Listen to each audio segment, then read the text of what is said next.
Fellow Falcoholics, what is up? Welcome to a depressing edition of the Falcoholic Live. It is our Falcons vs. Eagles 2021 Week 1 post-game show. I am joined by my co-host Adnan Ikic to break down what was a very depressing outing from the Falcons, to say the least. And while I send some more promo tweets, Adnan, why don't you start us off? There's just so many places to take it. I'll give you free reign, basically, to take it wherever you want off the bat here. Free reign. I legitimately went into this game thinking, maybe we'll have a chance to finally get a Week 1 win, the first one since 2017. And we went into this knowing that the Eagles on paper are one of the weaker teams on the schedule. You can't say that decisively that they're going to suck, they're going to be one of the worst teams, just because you don't know what can happen in an NFL season. Just on paper going into Week 1, they seem like one of the weaker teams. It's one of 7 home games that you have on the season. So now you've lost. Now you have 6 home games against 9 road games. I touched on this a little bit in our Wednesday show. And they went out there and they just laid an egg. Yeah. Like, it was the first drive was promising. They went down to they got inside their 10-yard line, and they couldn't quite finish it off. But it's like, all right, it's some rust. First drive, we'll figure it out. Right. Then it happened again, and then they didn't figure it out, and then they never came close after that. The defense looked really bad, but I'm not as mad at the defense looking really bad, just because this team's investment is in offense. Yeah. Like, so much money and so many draft picks and, so many resources have been invested in this offense. Whereas the defense, it's just been neglected for a number of years when it comes to roster building. Sure, you have Grady Jarrett. Sure, you have Deion Jones, AJ Terrell. But, there's just so many holes. There's no pass rush. And, the defense, it's something where it'll take a number of years to rebuild this defense. And this offseason was a first step by getting plugging a hole at safety with Richie Grant, and getting some rotational pieces. But this defense also needs a star pass rusher desperately. You just can't win just trying to blitz over and over. That's fine if you do it. But, you do need to bring pressure with force sometimes, and that just was not happening. The offense was just looking so bad. Everything about it. Like, I don't have the run game was pretty good, especially in the first half. But other than that, I don't have a single nice thing to say about the offense. Kyle Pitts wasn't getting any snaps, and I understand he's a rookie. But he was your rookie number 4 overall pick, whom you took over Justin Fields, which, I don't want to go overreactionary.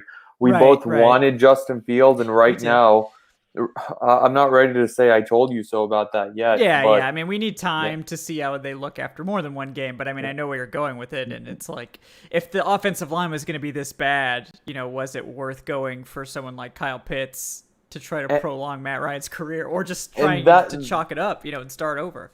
And my entire argument for it is this team isn't going to win anything this year anyway. Like, maybe if everything breaks right, they can make the playoffs, but they're not making any postseason runs this season. So I wanted to look toward bridging the gap into that next era of Falcons football. But, instead they decided to take Kyle Pitts, which it's fine. We'll see. We'll see. We'll see. Yeah. The offensive line, we can just talk the entire show about how bad they look. Like, Jalen Mayfield should not be lining up on an NFL field. Disaster. We shouldn't be surprised at this. He looked really bad in training camp. He looked really bad in the preseason. Like, you can't look that bad and then just everything clicks come Week 1. I have no idea how they just completely decided not to address anything on this offensive line when it was clear that it was looking like a bit of a disaster through camp and through preseason. What we were hearing about Jalen Mayfield looking really bad. and they just decided, nope, we're good Yeah, with yeah. throwing him out there at left guard. And it's I really was advocating for them to sign a free agent, and Yes, you were as still well. are. Yeah, And yep, still still are. are Yeah. 100%, still 100% a fan of that. But man, that was just a pathetic performance. It reminds me of that Vikings game in 2019. When after 2018, where there were all the injuries and stuff, and we're like, all right, now we're healthy. We have a healthy roster.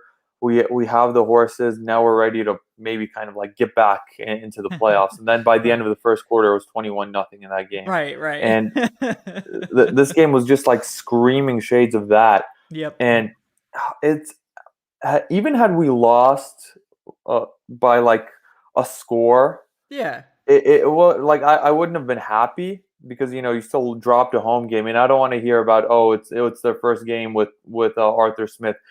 Sirianni is a first time head coach, and Mhm. this was Philadelphia's first game under him as well.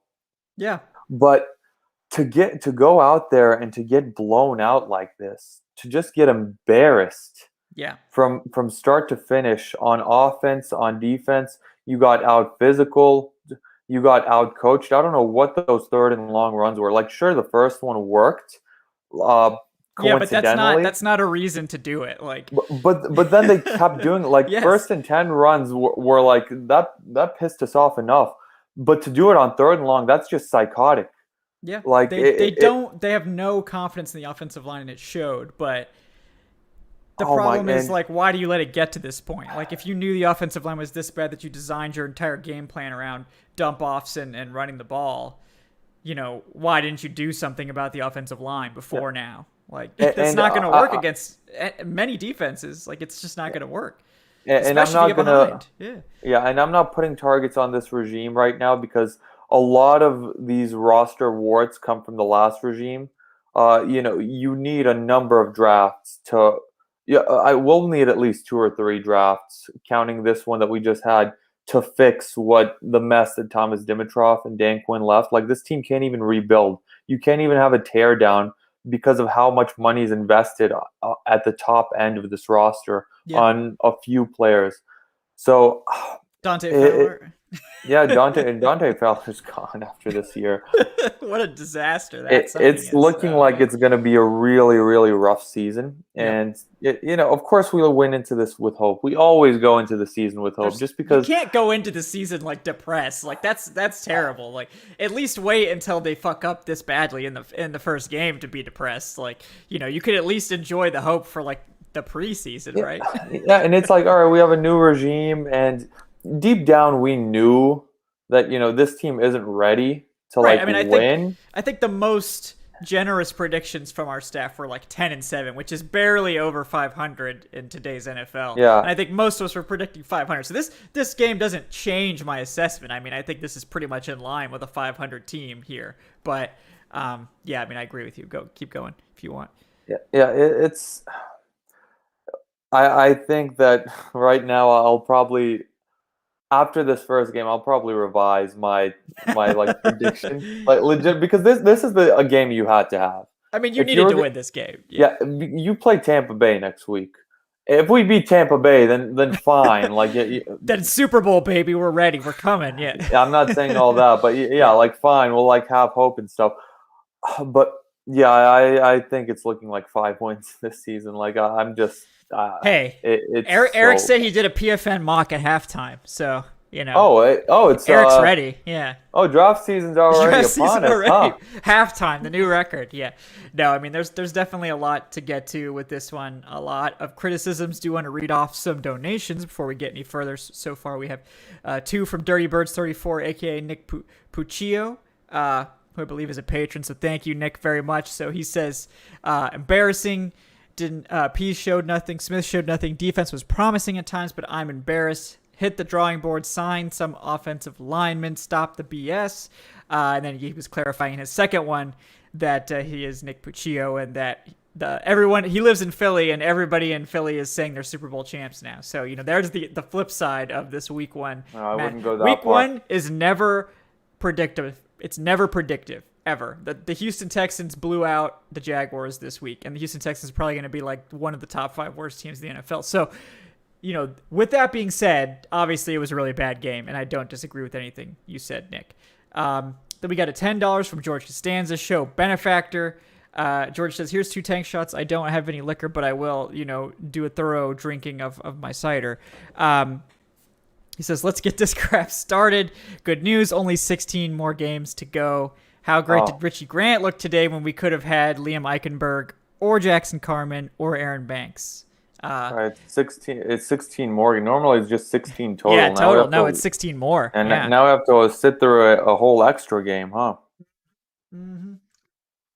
Yeah, I mean, I don't disagree with you right off the bat, George. I mean, we'll have to see, obviously, how Grant progresses over his career versus those other guys. But right now, it seems like the big problem is at left guard, not at safety. Eric Harris and Deron Harmon weren't great, but I think they were, more or less fine. About what we expected, like solid starters, but that's kind of about it. They didn't really make any like impact plays per se. And Richie Grant barely saw the field, so there's that too.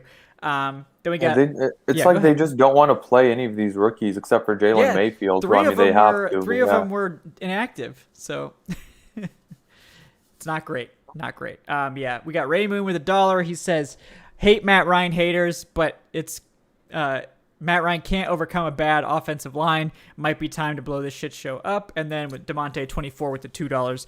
Mayfield shouldn't start again all year. Way too many offensive penalties. Hennessy might not be very good either. Really disappointing effort by the offense. 100% agree. The issue is we can't blow it up. Like, we're financially, you can't even, to rebuild something, you have to tear it down first. And we don't have the ability right now financially to tear anything down, or we didn't, at least this past offseason. It may be more feasible come next offseason and definitely the one after that. But yeah, this team is in desperate need of a rebuild, the way we saw from the Braves after the 2014 season, the way we saw from the Hawks 3-4 years ago. And it's just not because the shit that Thomas Dimitroff left the new regime is just, it's just egregious how bad it is. And part of that blame comes to Arthur Blank as well, because he waited so long to change house. Because, of course, Dimitroff and Quinn were going to be making all of those short-sighted moves just for last season to save their own jobs as, a last-ditch effort. So why would they care about? Why would they care about the next regime after that?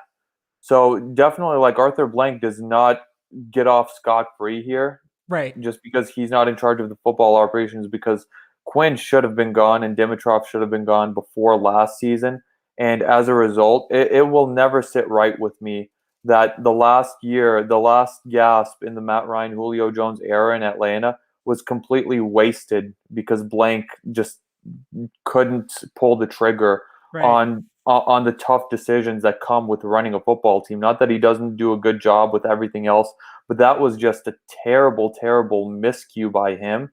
Mm-hmm. And, it was clear. We all saw that Dan Quinn should have been gone after that horrendous 2019 season. But instead now we had a wasted 2020 season. One of the last years of Matt Ryan's prime, and what turned out to be Julio Jones's last year in Atlanta was completely thrown down the trash chute. Yeah. And now you had those guys with a whole nother year of making decisions, just setting your franchise back another 2 or 3 years with the decisions that they made when their jobs were on the line. So yeah, definitely. It's not a surprise that the Falcons, that today at the Mercedes-Benz Stadium, it looked like a lot of Eagles fans, a lot of empty seats. And why would Falcons fans be showing up to this? Right. Yeah, I agree. I mean, why go? And it's very sad. It looks like we might get a tie in Minnesota here.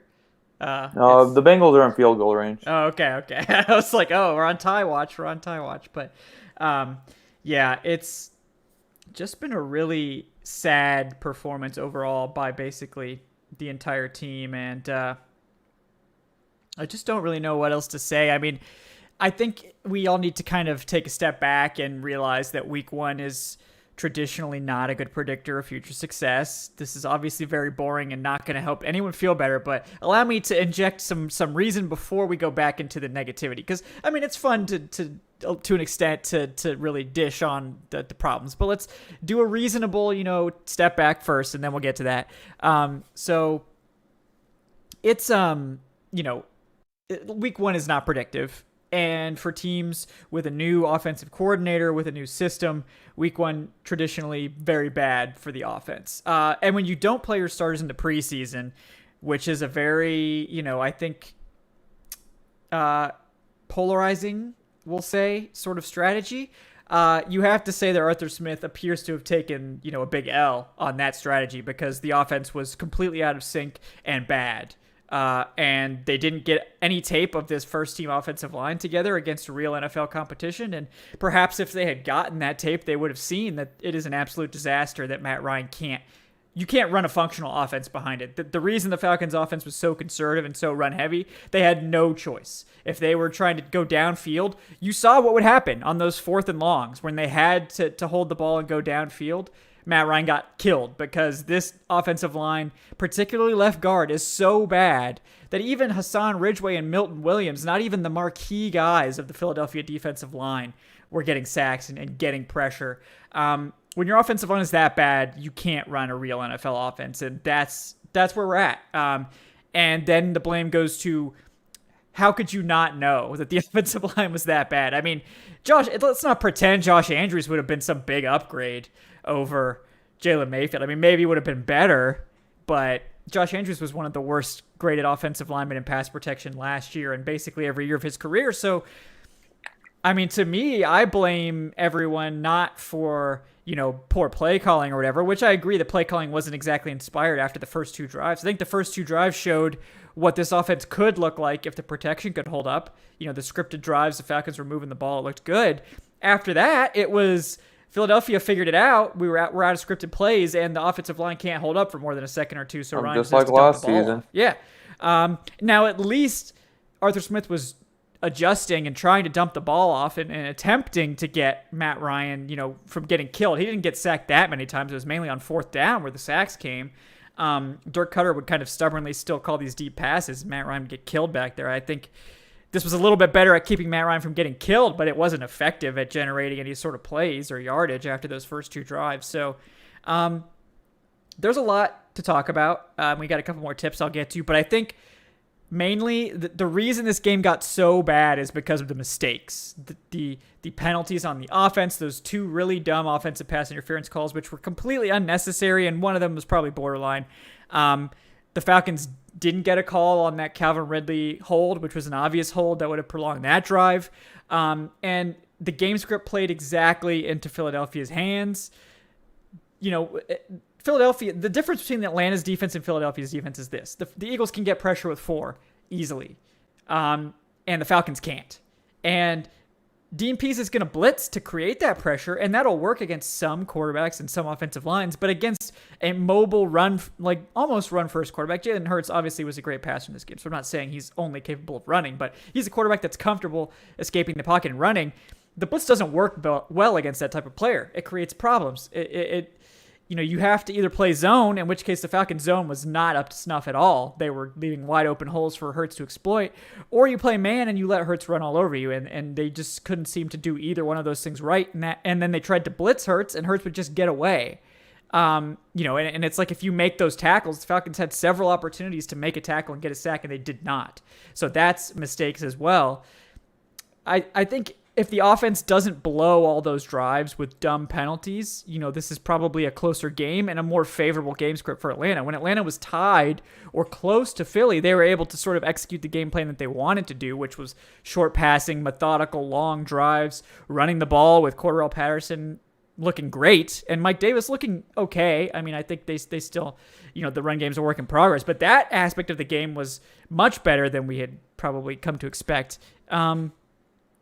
Just mistakes, dumb mistakes, like 3 false starts on Jalen Mayfield, a false start on Drew Dahlman, dumb offensive pass interference calls that just handicapped them completely it was just incredibly sloppy, and I think that led to the blowout. I don't think that Philadelphia just utterly outclassed Atlanta. You could see the whole first half. These were two evenly matched teams. Atlanta shot themselves in the foot and screwed themselves over with these dumb mistakes. And I guess, maybe you could make the argument that with some more preseason reps, a game or two under their belt, we would have had a little bit less sloppy performance. But that's my rant, Adnan. I'll open the floor again to you if you want to comment on any of those things I brought up.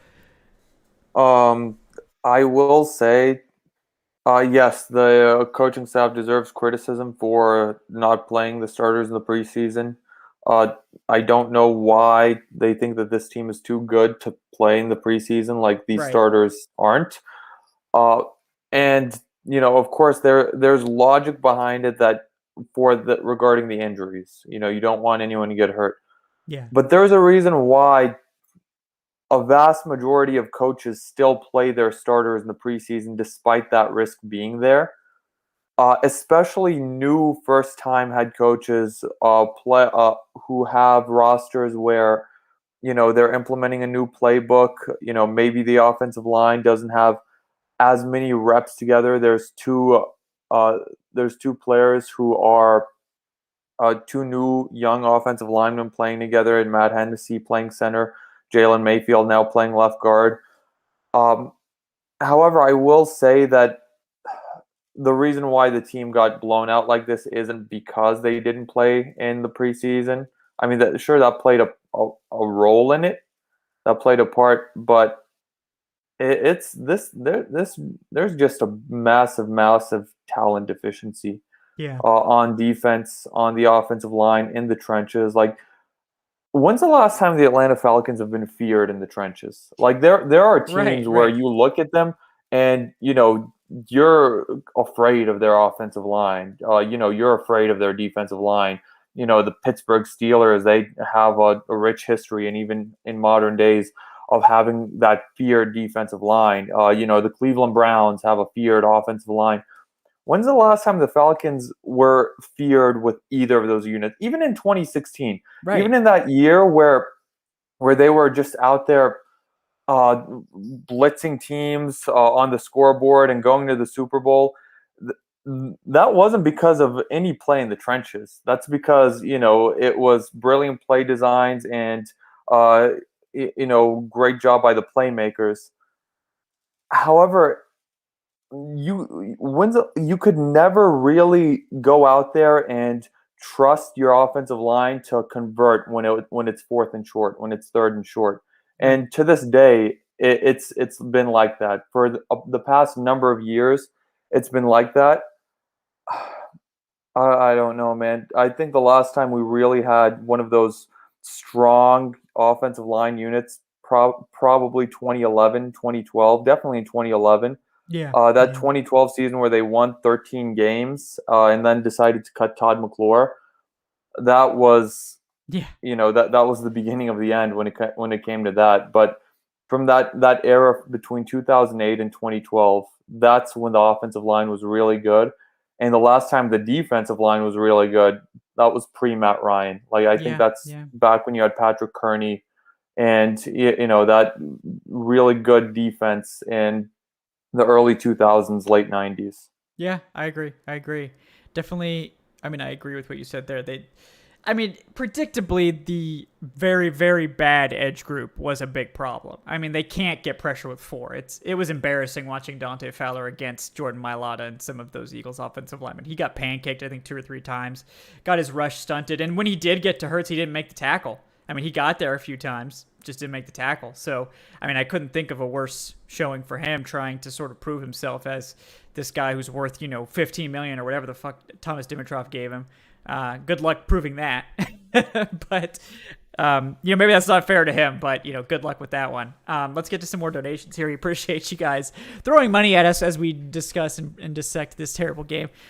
Corey Carter with the $5. Thank you, brother. We appreciate that. He says, Arthur Smith has proven thus far that he is stubborn, which could be a great thing, or it could end in wanting us and us wanting him gone by the end of the year. # 3rd and 9, run it. Yeah, I mean, I think he does give me a similar sort of Kyle Shanahan vibe where he's going to do what he wants to do and he doesn't care what you think. And it ended up working out for Shanahan in the long run, but will it work, in the short term? Shanahan famously did not look good in his first season in Atlanta. Not saying that I'm hoping that that's the case here. I hope Arthur Smith looks better over his first season in Atlanta, but we definitely need time to sort of break this stuff down and see how it goes. And we'll see if it does turn into better play after a game or two here.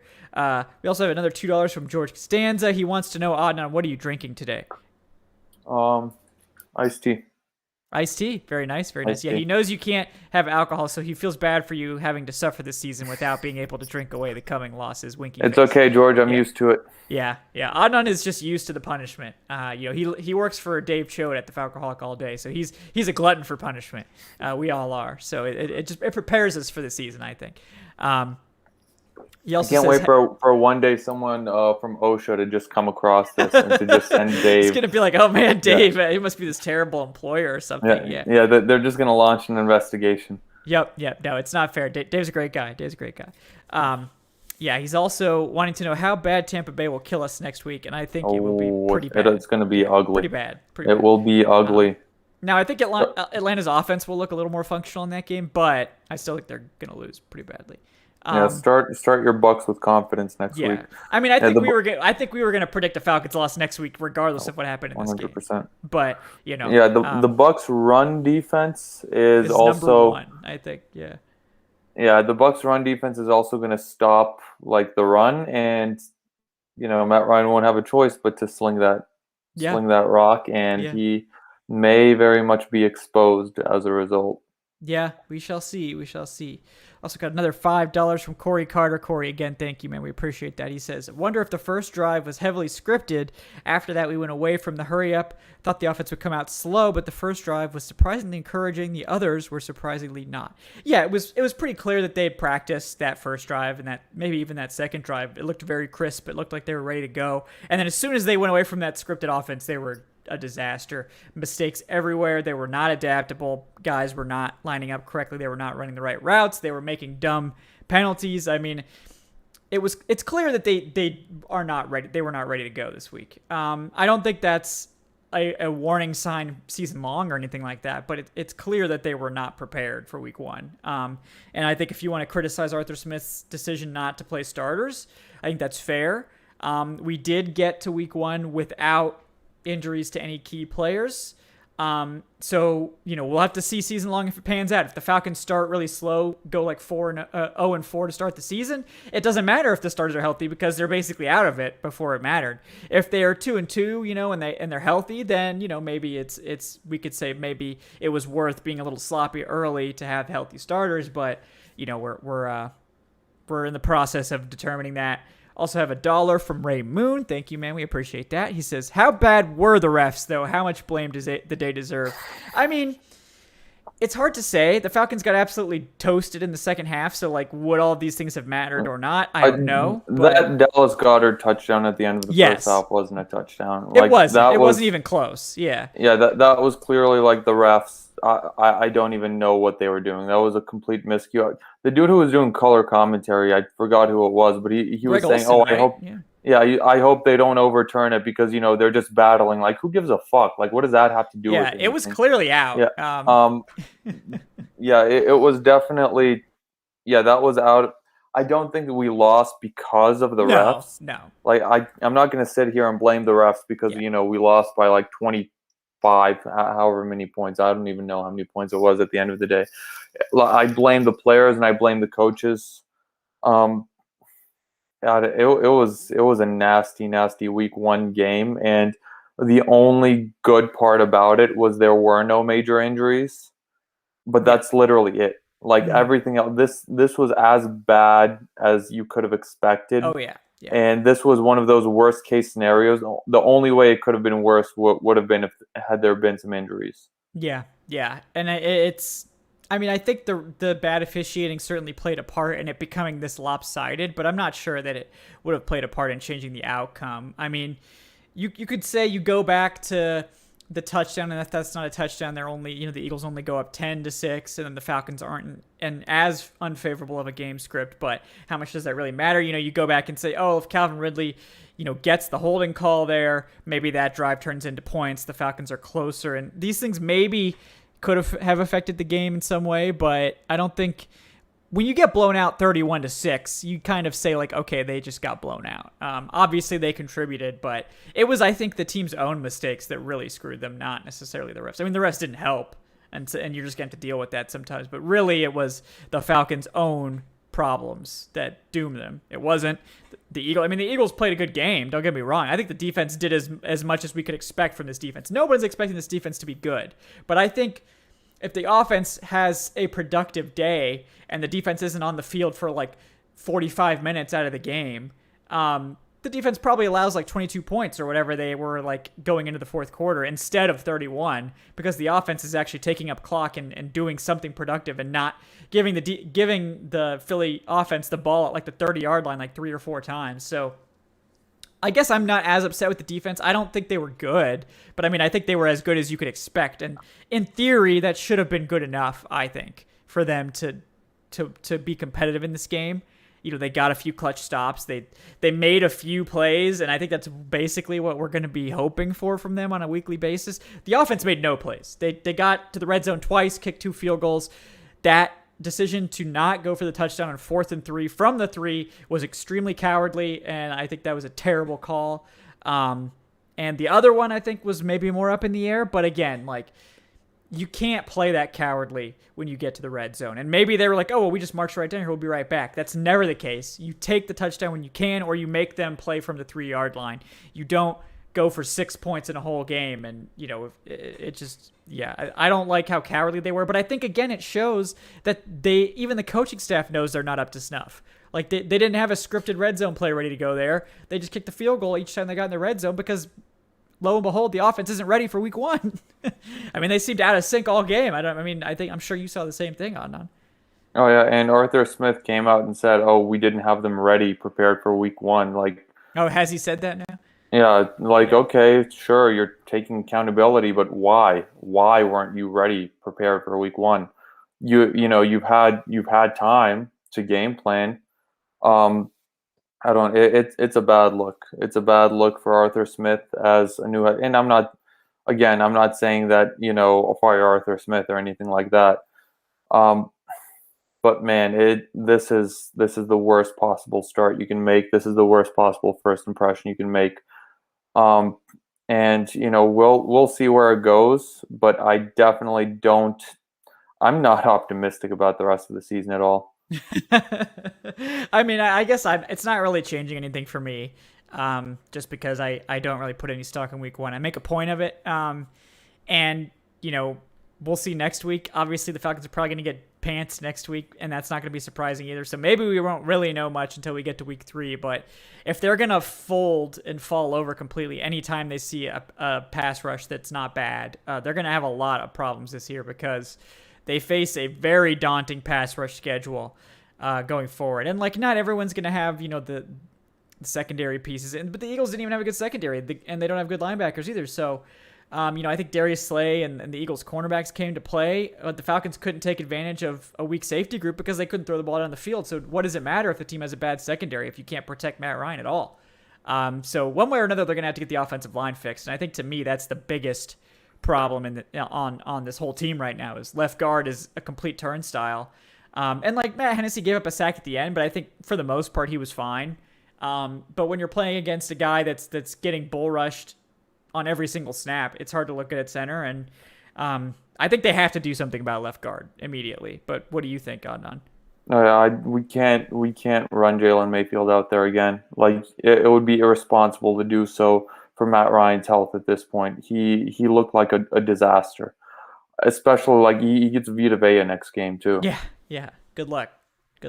Yeah, I mean, I think they need to sign Nick Easton. They should have signed him a long time ago. But the problem is, like, whoever you sign probably won't even be ready for week 2 barely, now. But they got to be ready at some point, so you might as well sign him now. Yeah, but then again, like, on the flip side of that is even someone you like brought out from the streets who doesn't even know the playbook can't be as bad as Jalen Mayfield was. Yeah, I'm interested to see what the PFF grade on Jalen Mayfield is, because it's probably in the teens, I would say. I mean, as a run blocker, he was okay, but that's not going to cut it at this point, especially when you get down big. And like that was the thing. Like Mayfield's transitioning to a whole new position, and he's transitioning to a different side as well. He played right tackle in college, so like I don't know why. Like I don't think it's surprising that he's struggling. I think it would have been better if we didn't have to put him in that position, but I don't think it's Josh not Andrews fair would be to any him better. either. Yeah, it's Like not. it's not fair to him that, and we knew coming into this season, Jalen Mayfield is probably going to be a project. Like he's not a day one starter. He's a next season starter. And that's on the front office for not addressing left guard at all, except for Yeah. with Josh Andrews. And again, like you said, Josh Andrews won't be much better, like when he's playing, most likely. I Mhm. mean, he can't be any worse. But Right. Josh Right. Andrews himself is not a good offensive lineman. But yeah, I don't know how you just neglect the position completely. Yeah. There and at edge. I mean, they neglected edge completely as well. And then they cut one of their only edge signings, Brandon Copeland, before the game. Um, and it's like there was no effort whatsoever put into addressing the edge group. I mean, I like Ogundiji as like a fifth round rookie, but he's like, I mean, he's like a third edge. Like he's not an edge starter. So you're starting Steven Means, a career backup in week 1, alongside Dante Fowler, who was awful for you last year, and Jacob Twetty-Mariner, who I think had the only good game of any edge rusher the Falcons trotted out there. And like you expected this to go well, like I don't think they did. I think they were lying. I mean, I think they like knew this was going to be a big problem, and they just kind of were like, we have to. And you said it, like it's because of what Dimitrov handed them. They had very little flexibility to address much of anything in terms of free agency. They basically could sign vet minimum guys or very minimal signings, and that's it. But there's no way to be a great defense without getting pressure with 4 guys, and the Falcons simply can't unless they go against bad offensive lines. They're going to have to blitz, and that's going to open them up to getting gashed. But I mean, honestly, like I think the defense was, I mean, in my opinion, about as good as you could expect, despite being handed probably the worst possible game script. I mean, the offense goes out and scores 2 field goals, and then they have to play basically the entire second half because the offense just goes 3 and out every single play, gives them like multiple fields where they have like 20 or 30 yards to defend before the touchdown. I mean, I guess I would say the defense was not the biggest problem today. Do you agree with that, Adnan? Yeah, I opened up with the defense like this is expected, or it's not expected of the defense to look this bad, but the offense has to drive this car for the Falcons this season. Like there's no, it's a lot worse when the offense struggles and scores 6 points than it is when the defense struggles because you've invested everything into the offense. Yeah. Yeah, and it's like the defense was just supposed to do enough for the offense to win the game. And like I feel like if the offense They was, did on some yeah, occasions. They right. got those fourth down stops. That they did what they were supposed to on a few They got some third occasions. down stops in the Yeah, second half too. Like it's just the offense did literally nothing. They hung them out to yeah, dry the whole game. yeah. And also they were kind of hosed with that Dallas Goedert touchdown Yeah, call. yeah. Like the Eagles were only supposed to have 9 points at the half, Yeah. or excuse me, 10 points at the half. But yeah, the offense scoring 6 points, like that's a Yeah, travesty. inexcusable. Yeah, for the talent, and you know, if they come out and look a lot better against what's probably a better defense in Tampa Bay next week, it won't shock me just because I think they just needed the reps to get where they're going. But we'll have to see this team look a lot better on offense to get anywhere near where they need to be to compete with this defense. And like this defense, like you're expecting them to give up like 25 points per game probably. But if you can score more than 25, which this offense should be able to do, you could probably win, some games. And I think that ultimately that's what we're going to be looking at. And we're going to be complaining more about the defense, long term. But if the offense can't get going, this is like a disaster team. Like the offense has to get going because the defense isn't winning you any games. It's just not. Like they're good enough to keep you in games. They're not good enough to win you any games. And I think that's kind of what we saw in this game, unfortunately. But yeah, you got any more takes on this game? I feel like we've kind of unloaded on the team. I can let me Uh, read off. Yeah, you can go, or I yeah, can no, I read was off one gonna of say mine. everything that's. I think everything's been said that needs to be. Yeah, pretty much. Yeah, Gary Stafford with the $10. Thank you, Gary. We appreciate that, man. He says, uh, "Reminder that we lost our first game in the Super Bowl year. However, it wasn't like this. If we can make it to 5-5 at the midpoint, I would have hope. See no reason to think that we can." Yeah, I mean, if the team is like 500 after 10 games, I think we'll be feeling I pretty good about that, honestly. But I'd take that right now. Like I'd yeah, sign up for that right now mhm. because you know, yeah, like when's the last time this team hasn't been above 500 since 2017. Like the last two seasons have been done by October. And the year before that, they were 3-4 when they lost to the Browns in Yeah, that yep, debacle. yep. So yeah, I mean, I'd definitely take 5-5, but it's going to be 0-2 after next week. Yeah, So I mean, you're already built. You're already digging yourself a hole. yeah. You needed to win if you wanted to contend for the playoffs. You needed to win this game because 0-2 is basically a playoff death sentence. Not Very unlikely. always, but Not yeah, always, but I mean, I think it's like 20% of teams that start 0-2 make the playoffs. So because here's the frustrating part. Had you won this game, like you're feeling good. You're nobody's expecting for you to beat the Bucks.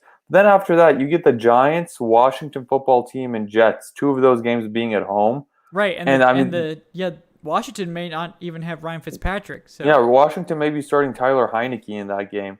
So you're talking about like possibly getting off to a really really good start, and building some really good some really nice goodwill and establishing some really nice momentum. But instead, now it's like, all right, you're 0-2. You're going to be under a lot of pressure in that Giants game, which is being played in New York. Uh, so, yeah, you should beat the Giants. But right. if you asked me, I would have said you should beat the Eagles too, and you lost by Yeah. 26. Yeah, I mean, I think the Falcons defense definitely matches up better against Daniel Jones than they do against Jalen Hurts, but that's not necessarily saying much either. So, Yeah, and I mean the Jets. Zach Wilson looks really good. He looked really good in the second half of that game. Washington still, even if Heineke's starting, their defense is even a lot better than Miami's. yeah. Like they have one of the best Oh, defenses yeah. in the Yeah. game, Mhm. and I don't know, man. It's I'm not even going to try to predict anything with this team. No, let's get through next week's disaster before we start trying to predict anything else from this team. Because I think we're gonna see the whole spectrum of emotions um, from this team over the next month or so. So we'll see. But yeah, don't expect much next week, and we'll hope that maybe they can look good against the Giants. Because they don't look good against the Giants, it's gonna be a long year. Maybe it's already a long year. We got a ways to go, so we'll see, guys. But again, thank you guys so much for tuning in. We appreciate you hanging out with us after the game, even though it was a disaster. You can follow Adnan at Say Which Way on Twitter. I am at Falcoholic Kevin. Check out, if you enjoyed the show, check out our Patreon page. It's patreon.com/Falcoholic Live. If you want to support the show on a monthly basis, get access to some exclusive perks and things like that, check it out. Do like and subscribe if you haven't done that already. Those numbers definitely help us out. And check out thefalcoholic.com for all of your Falcons news needs. Obviously, a very depressing week ahead on that front. Not looking forward to writing about that. But, we truck along. We do it for you. So thank you guys so much for tuning in. We will see you on Wednesday at our next show. That'll be at 8:10 p.m. Eastern on Wednesday night. We'll see you then, guys. Enjoy the rest of your football Sunday if you can. And have a great night. See you guys.